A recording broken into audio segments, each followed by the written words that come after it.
Welcome to part 1 of the 100mm focal length for the SLR Lounge Canon Lens Wars series. Now we have a whopping 9 lenses in this grouping, so in this first part we're going to be discussing just the 3 prime lenses. In part 2 we'll be comparing all the zoom and telephoto lenses that can match the 100mm focal length, and then finally in part 3 we're going to compare our favorite zoom/telephoto to our primes.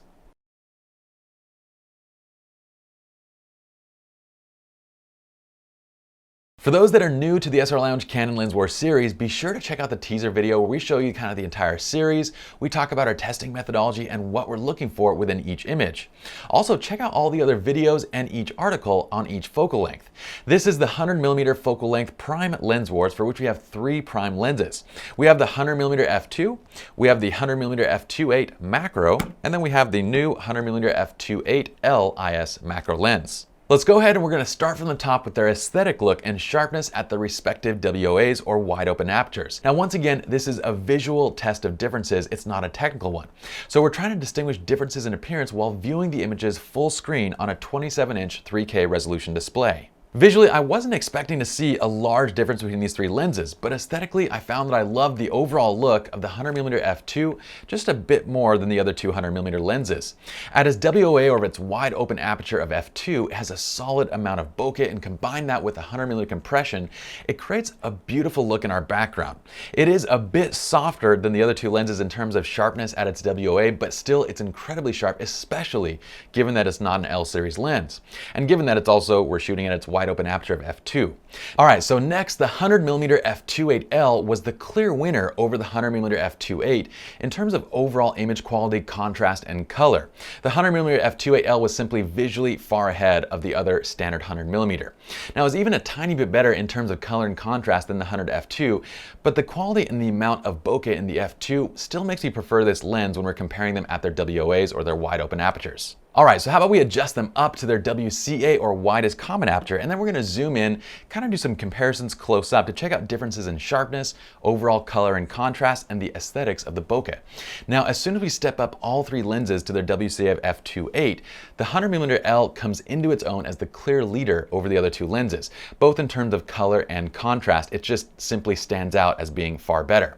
Now, in next place as far as color and contrast, in second I would say is the 100mm f2 at f2.8, which is its WCA. And then in third place in terms of color and contrast, I would say is the 100mm f2.8. Now, while they're all set to their WCA of f2.8, the bokeh actually becomes very difficult to distinguish visually. All 3 seem to roughly have the same amount of bokeh, they seem to have the same quality of their bokeh, but I think personally I still prefer the 100mm f2.8L, although at this point I have to admit it kind of becomes very subjective. While we're at f2.8, let's go ahead and also zoom in and check out their sharpness. Now, both the 100mm f2 and the 100mm f2.8L are very comparable in overall sharpness at f2.8. And in fact, I'd probably say that the 100mm f2.8 or the f2 at f2.8 is even a bit sharper towards the edge of the frame. But the 100mm f2.8, this one right here, kind of lags behind quite a bit, which is very noticeable in the area of our model's dress right over the sequence. All 3 of these lenses seem to level off in terms of sharpness right around f6, but still the 100mm f2 appears just to be a bit ahead of the curve, and that's quite impressive. I actually expected the f2.8L to be ahead of the curve in all respects, especially since the price, this is an L lens, this is not. Alright, so aesthetically and in terms of overall performance, I prefer the f2, but there's a major difference between this 100mm f2 and the other 2 100mm primes in terms of their overall functionality.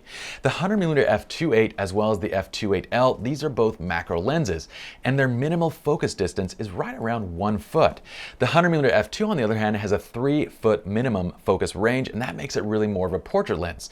Thus the usage for these lenses, it really varies significantly, and that's going to alter which lens is going to be right for you. Now, what this means is that when it comes to the 100mm f2, this is a great lens. It's offered at a great price of around $500, and of the 3 100mm primes, I prefer the aesthetic quality and the low light performance of this lens over the other 2.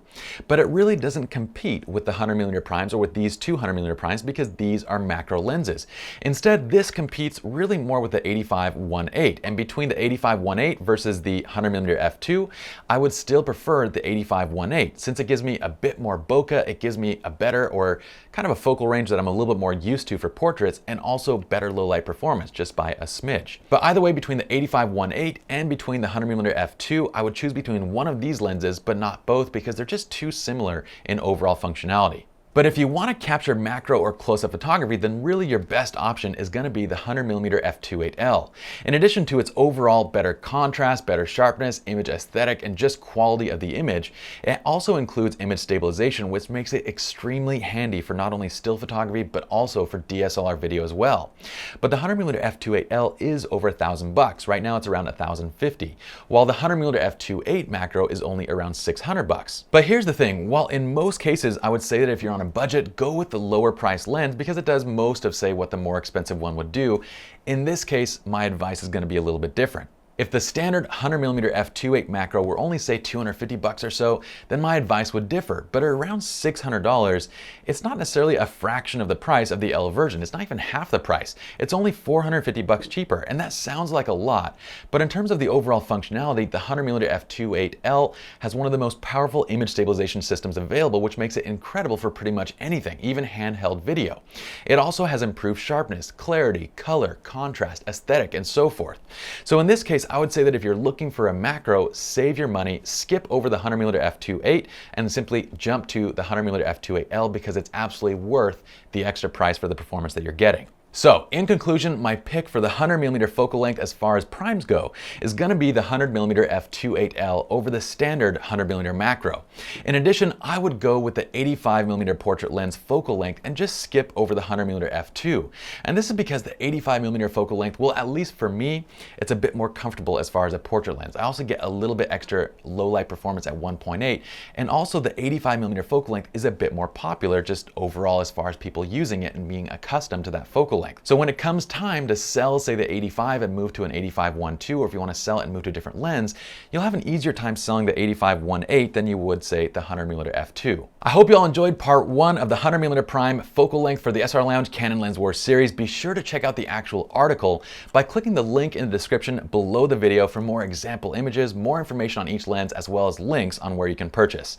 My name is Pye, and I'll see you all in the next episode.